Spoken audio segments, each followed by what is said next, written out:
요셉이 이끌려 애굽에 내려가매 바로의 신하 친위대장 애굽 사람 보디발이 그를 그리로 데려간 이스마엘 사람의 손에서 요셉을 산이라. 여호와께서 요셉과 함께 하심으로 그가 형통한 자가 되어 그의 주인 애굽 사람의 집에 있으니 그의 주인이 여호와께서 그와 함께 하심을 보며 또 여호와께서 그의 범사에 형통하게 하심을 보았더라. 요셉이 그의 주인에게 은혜를 입어 섬김에 그가 요셉을 가정총무로 삼고 자기의 소유를 다 그의 손에 위탁하니 그가 요셉에게 자기의 집과 그의 모든 소유물을 주관하게 한 때부터 여호와께서 요셉을 위하여 그 애굽 사람의 집에 복을 내리심으로 여호와의 복이 그의 집과 밭에 있는 모든 소유에 미친지라. 주인이 그의 소유를 다 요셉의 손에 위탁하고 자기가 먹는 음식 외에는 간섭하지 아니하였더라. 요셉은 용매가 빼어나고 아름다웠더라. 아멘. 우리 모두는 다 꿈을 가지며 살아가고 있습니다. 그 꿈이 현실이 되기를 원하지만은 우리가 경험하는 현실이라고 하는 것은 내 꿈처럼 잘 되지 않는 그러한 현실을 경험하게 됩니다. 그래서 어떤 이는 세상사를 이렇게 표현하기도 합니다. 마치 럭비공과 같다라고 말이죠. 이 럭비공을 튀면 어떻습니까? 이 어디로 튈지를 몰라요. 요즘에 세계를 본다라고 한다면 참 그리스라고 한다면은 소위 말해서 알렉산더의 후예이고 또 유럽 국가 가운데 핵심 멤버 아니겠습니까? 그런데 얼마 전에 디폴트를 선언하였습니다. 그래서 다른 나라로부터 수입을 못하게 되죠. 디폴트를 선언하였는데 어떻게 물건을 줄 수 있겠습니까? 그러다 보니 그리스 국내의 물가가 폭등하게 됩니다. 식료품값, 약품값이 얼마나 높아지는지 모릅니다. 그래서 그리스 국민들이 요즘에 살기가 굉장히 힘들고 어려운 것이죠. 또 우리나라는 또 메르스 바이러스로 인하여서 또 이렇게 좀 어려움을 겪게 되죠. 외국에서 오신다라고 하는 손님들도 안 오고 말이죠. 그리고 또 무슨 모임이 있으면은 다음에 하자고 하고 말이죠. 몸이 아프면 병원에 가야 되는데 병원 가도 괜찮을까 이제 걱정하면서 이렇게 꺼리게 됩니다. 이렇게 우리가 생각지 못했던 일들이 우리 삶 가운데 탁탁 생기고 그렇습니다. 뿐만 아니라 우리는 혼자 살아가지 않고 함께 살아가는 사람이기 때문에 이 함께 살아감에 있어서 중요한 것이 좋은 인간관계, 편안한 인간관계를 가지는 것이 얼마나 중요한지 모릅니다. 그런데 작은 일 때문에 우리 서로가 오해를 하게 되고요. 작은 일 때문에 미워하게 되고 또 오해와 미움이 생겼다라고 한다면 금방 좀 풀면 될 텐데 그것을 잘 풀지 못합니다. 마음에 늘 품고 있다가 보니까 점점 사이가 멀어지게 되고 심지어는 아예 대화도 하지 않는 그런 사이가 되는 그런 안타까운 결과도 가지게 됩니다. 이런 모습을 볼 때 우리의 삶이라고 하는 것은 모든 것이 규칙적으로 이루어지는 것이 아니고 다 불규칙적으로 이루어지는 것 같습니다. 그래서 우리 인간의 실존을 이렇게 표현하죠. 불안이라고 말이죠. 오늘 성경 본문에 나와 있는 요셉의 인생도 우리 인간의 불안한 삶을 잘 대변해 주고 있다라고 할 수 있을 것입니다. 요셉은 어린 시절부터 부모의 사랑을 잘 받으면서 성장하였습니다. 이렇게 부모의 보살핌 속에서 성장하니 이 요셉은 앞으로 학교에 입학할 것이며 공부를 끝내면 직장에 취직할 것이며 또한 누군가와 만나서 결혼하게 될 것이며 그러면은 아주 좋은 그러한 생활을 하게 될 것이다, 평안한 생활을 하게 될 것이다 라고 생각할 수 있겠지만은 요셉에게 갑자기 어려운 일이 생기게 됩니다. 그 어려운 일이 무엇입니까? 창세기 39장 1절에 보면 이러한 말씀이 있습니다. 요셉이 이끌려 애굽에 내려가매. 요셉은 자기도 원하지 않는데 이끌려가는 인생이 됩니다. 요셉은 자기도 원하지 않는데 내려가는 인생이 됩니다. 요셉은 어린 시절부터 늘 꿈을 꾸었습니다. 그 꿈이라고 하는 것이 무엇이겠습니까? 날마다 올라가는 삶입니다. 이 사람이 날마다 올라가야 기분 좋지 않겠습니까? 그런데 어느 날 갑자기 내려갑니다. 그것도 아주 빠른 속도로 내려갑니다. 그럴 때 참 힘들고 고달프고 어렵지 않겠습니까? 한 번 살아가는 인생, 두 번 살 수가 없는 것이죠. 그 가운데 우리가 내려가는 길을 경험한다라고 한다면 얼마나 힘이 들겠습니까? 그렇다고 해가지고 이 인생을 지우고 다시 할 수가 없습니다. 그렇다고 한다면 이 내려가는 길 가운데서 우리는 잘 배워야 되는 것입니다. 하나님 앞에서 잘 배워야 우리는 이 내려가는 길로 나의 생을 끝내지 않고 하나님이 준비해 놓으신 오르막길로 다시금 오를 수 있는 그러한 은혜와 영광을 누릴 수가 있게 되는 것입니다. 먼저 요셉이 경험한 내리막길을 보고자 합니다. 요셉의 첫 번째 내리막길은 다름 아니라 형제들 때문에 생긴 것입니다. 형제들의 시기와 미움과 질투로 인하여서 애굽 땅에 노예로 끌려가게 됩니다. 노예로 끌려가게 되었으니 그 생활이 밑바닥 아니겠습니까? 세상에서 힘든 일, 귀찮은 일, 힘든 일은 아마 요셉이 아마 다 했을 것입니다. 우리를 시기하고 미워하고 우리를 끌어내리는 사람은 멀리 있는 사람이 그렇게 하는 것이 아닙니다. 나의 삶을 힘들게 하고 나의 삶에 대해서 비방하고 나의 삶을 끌어내는 사람은 대부분 가까운 사람들이 하는 것입니다. 그 가까운 사람이 형제가 될 수가 있고요. 그 가까운 사람이 나와 친한 친구가 될 수가 있고요. 죄송한 말씀이긴 하지만 그 가까운 사람이 함께 신앙생활하는 성도도 될 수 있다라고 하는 것입니다. 그러한 점에 있어서 우리는 어떠한 형편 가운데 있다 할지라도 이 하나님을 바라볼 수가 있어야 되는 것입니다. 요셉은 애굽 땅에 노예로 끌려가게 되었을 때 너무나도 힘이 들었지만 그럼에도 불구하고 자기에게 주어진 일을 잘 감당하게 됩니다. 그러자 그 집을 관장하고 있었던 보디발 장군이 이 요셉을 가정 총무로 삼게 됩니다. 가정 총무가 되니 이제는 살만하다 싶었는데 또 다른 내리막길이 그를 기다리고 있었습니다. 요셉에게 주어진 두 번째 내리막길은 무엇이냐 하면 바로 보디발 장군의 아내로 인한 내리막길이었던 것입니다. 이 요셉이 성경에 나와 있는 대로 참으로 용모가 빼어나고 아름다웠다라고 기록되어 있습니다. 그러다 보니 이 보디발 장군의 아내가 이 요셉을 성적으로 유혹합니다. 요셉이 누구입니까? 하나님의 사람 아닙니까? 단호하게 거절합니다.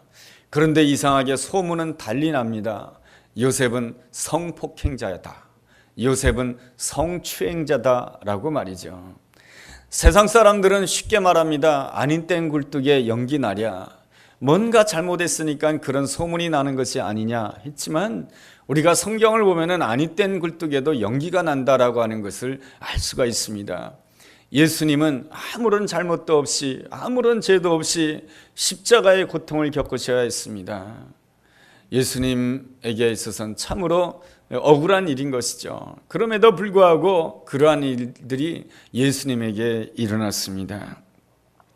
요셉은 그 노예 생활이라고 하는 내리막길에도 힘들었는데 이제는 더 힘든 내리막길로 들어가게 됩니다.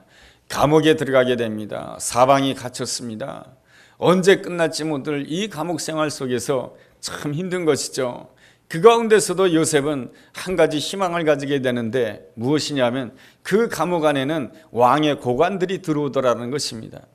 그래서 요셉은 마음 가운데 희망의 끈을 가지게 됩니다. 어떤 희망의 끈을 가지게 되느냐? 내가 이 왕의 고관을 잘 섬기고 이 왕의 고관을 위하여서 기도해 준다라고 한다면 이 왕의 고관을 통하여서 내 억울한 문제가 풀 수 있지 않을까, 그러한 생각을 가지게 됩니다. 사람들은 어떠한 경우에 있다 할지라도 희망의 끈을 찾고 싶어하는 것이 인간의 본능인 것입니다. 그래서 요셉은 그 왕의 고관들을 잘 섬겼습니다. 그 중에서도 왕의 술 맡은 관원장을 잘 섬겼고 그가 꿈 때문에 고민하고 있을 때 그의 꿈을 해석해 주었는데 요셉이 해석해 준 대로 왕의 술 맡은 관원장은 복직이 됩니다.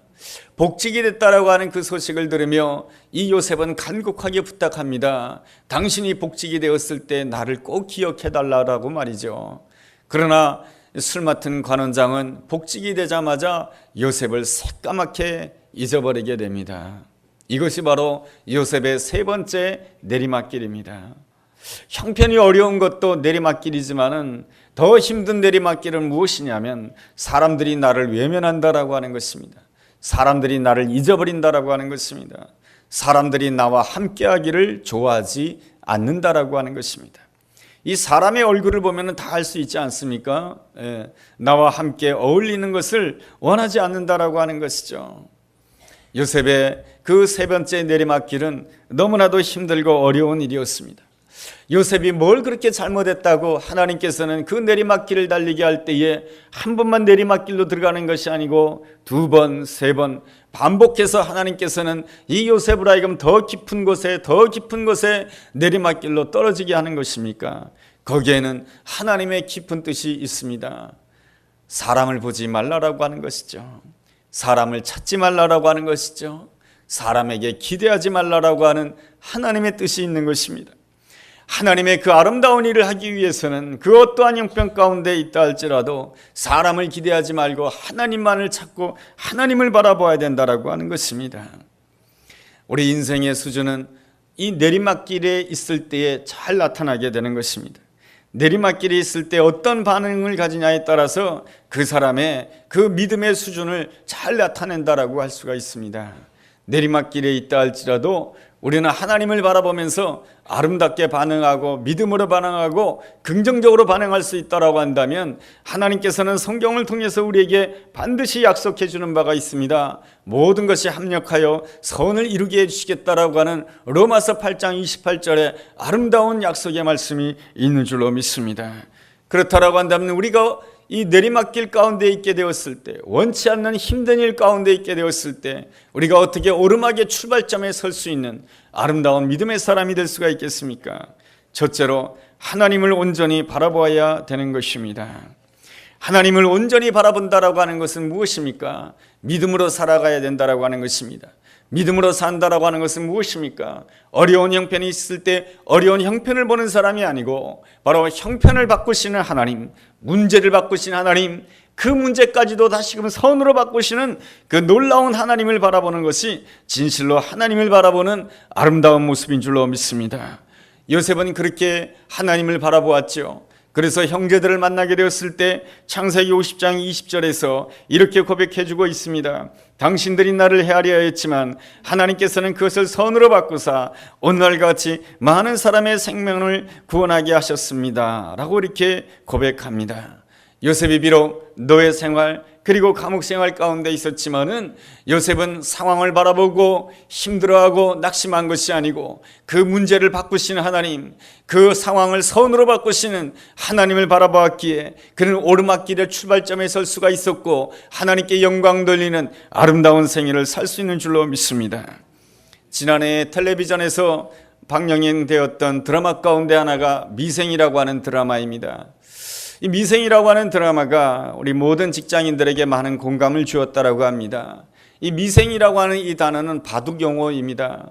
이 바둑판에다가 바둑돌을 놓게 되었을 때 이 바둑돌이 살지 죽을지 알 수 없는 그런 상태를 바로 미생이라고 하는 것입니다.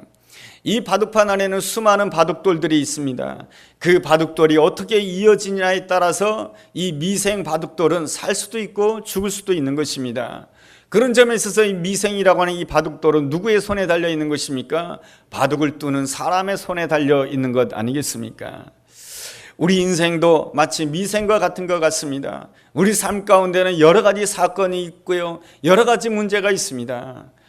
그런데 하나님께서 이 여러 가지 사건과 이 문제를 어떻게 이어주시느냐에 따라서, 이 모든 것을 어떻게 합력하여 선을 이루느냐에 따라서 나라고 하는 미생의 인생이 완성이 될 수가 있는 것이고, 미생이라고 하는 인생이 살 수가 있는 것이고, 또한 그 미생이라고 하는 인생이 더욱더 놀라운 오르막길로 오를 수가 있는 것이죠.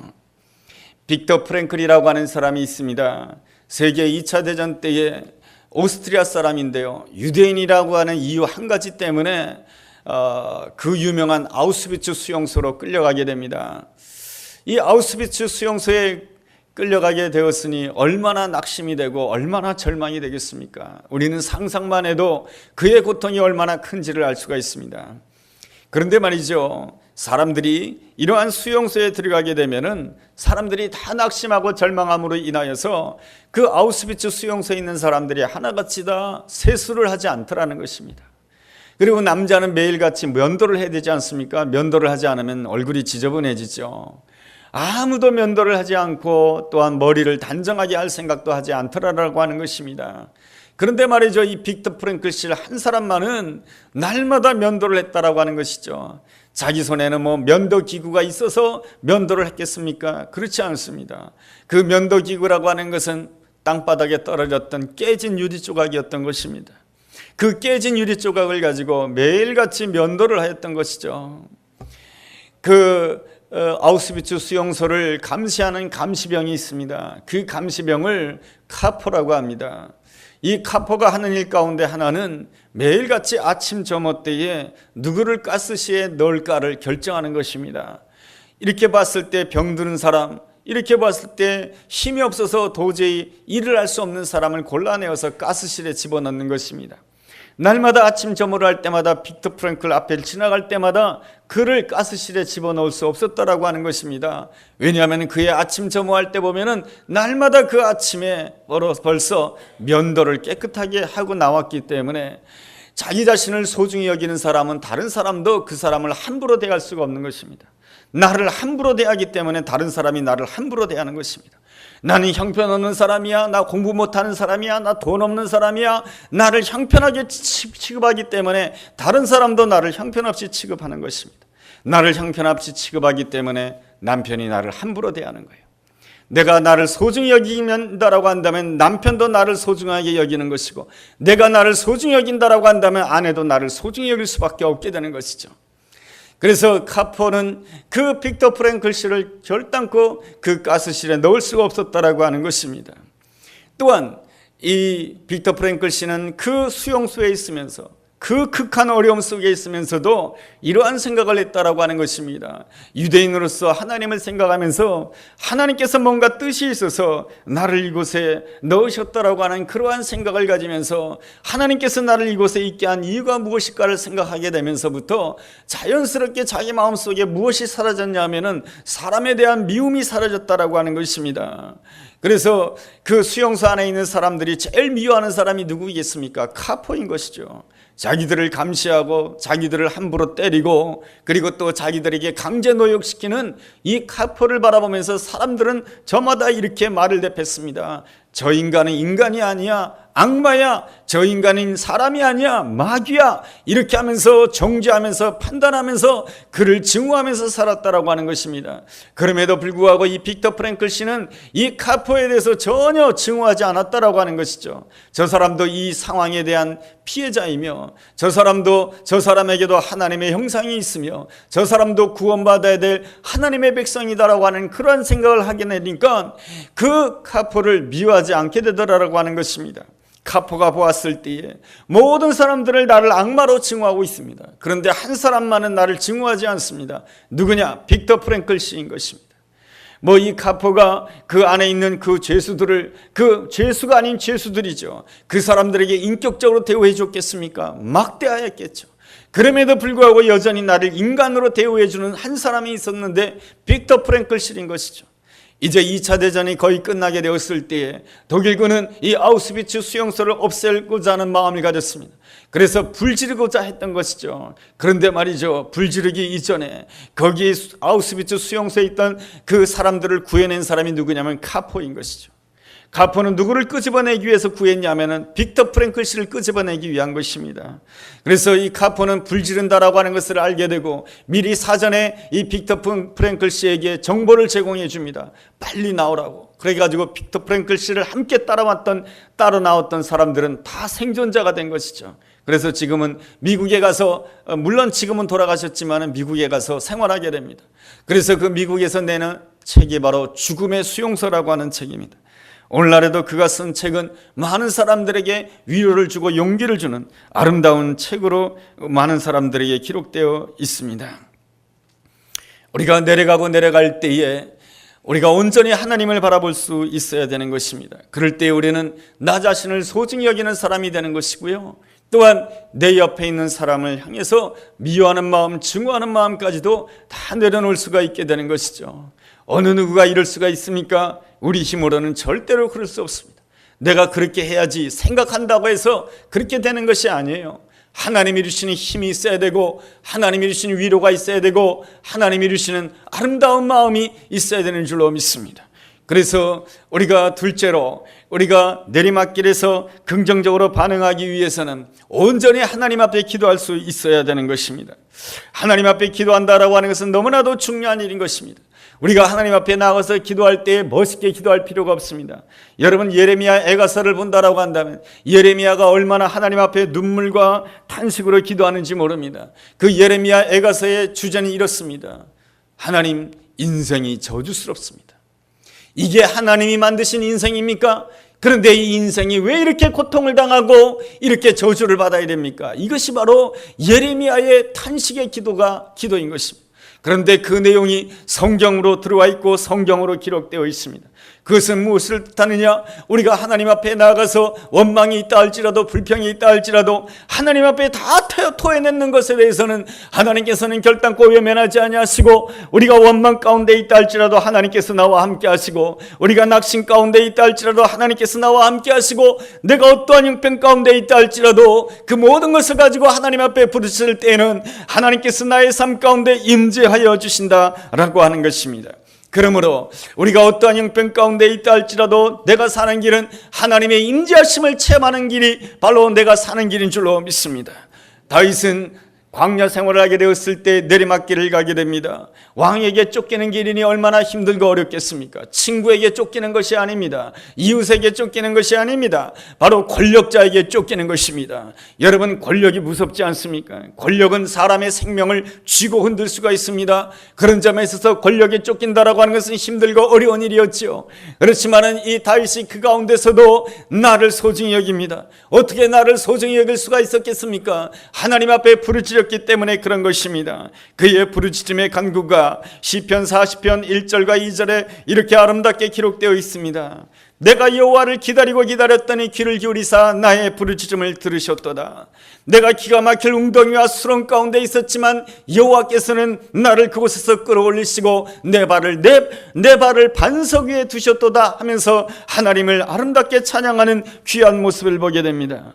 다윗이 힘든 가운데 있었지만 하나님 앞에 부르시는 가운데 나 자신을 소중히 여겼습니다. 하나님께서 나에게 왕의 기름을 부어주셨다라고 하는 그 사실을 한순간도 잊지 아니하였습니다. 나를 소중히 여기는 사람이 되었을 때 다윗 역시 자기를 쫓는 그 사울왕에 대해서 미워하는 마음, 증오하는 마음을 놓을 수가 있었던 것이죠. 그래서 사울왕을 2번이나 죽일 수 있었지만 죽이지 않고 그를 살려두게 됩니다. 어떠한 마음으로 살려주게 됩니까? 저도 하나님이 기름 부은 종인데 내가 어떻게 손을 댈 수 있느냐 해서 그를 살려주게 됩니다. 그랬을 때 사울왕이 이 다윗을 향해서 이렇게 고백하지요. 사무엘상 24장 20절에서 말이죠. 너는 반드시 왕이 될 것이다. 그리고 너로 인하여서 이스라엘 나라가 견고하게 될 것이다. 여러분, 사울이 제정신으로 말했을까요? 그렇다 할지라도 하나님께서는 그 사울의 입술을 통해서 다윗에게 분명하게 메시지를 준 것이죠. 오늘 너는 지금 광야라고 하는 힘든 길 가운데 내리막길을 가고 있는 것 같지만 그 사울의 이야기를 들어보라. 너 사울의 그 목소리를 통해서 너는 알아야 된다. 너는 바로 오르막길의 출발점에 서 있다라고 하는 것을 하나님께서는 사울왕을 통해서 자기를 추격하고 있는 그 사울왕을 통해서 분명하게 가르쳐 주신 것이죠. 이렇게 역사하시는 분이 우리가 섬기는 놀라우신 하나님이신 줄로 믿습니다. 그러므로 셋째로 내리막길에 있다 할지라도 우리가 늘 아름답게 믿음으로 반응하기 위하여서는 내 인생을 결정짓는 분은 오직 여호와 하나님 한 분뿐입니다. 이렇게 고백할 수 있어야 되는 것입니다. 요셉은 그렇게 고백했던 것이죠. 그래서 형제들을 만나게 되었을 때 창세기 45장 8절에서 이렇게 고백합니다. 나를 이리로 보내시는 당신들이 아니며 하나님이 나를 이곳에 보낸 것입니다. 그리고 하나님이 나로 하여금 이 애굽의 총리가 되게 하시고 하나님께서 나로 하여금 당신들을 구원하게 하려고 나를 이곳에 보낸 것입니다라고 고백합니다. 그렇게 고백할 수 있었던 이유가 무엇입니까? 내 인생을 결정짓는 분은 하나님이시며 나를 향하신 하나님의 선하신 손길은 한 번도 놓치지 않았다라고 하는 것을 믿었기 때문에 그런 것입니다. 내가 아무리 내리막길을 간다 할지라도 나에게 향하신 하나님의 선하신 손길, 구원의 줄은 한 번도 하나님께서 놓치지 않았다라고 하는 것입니다.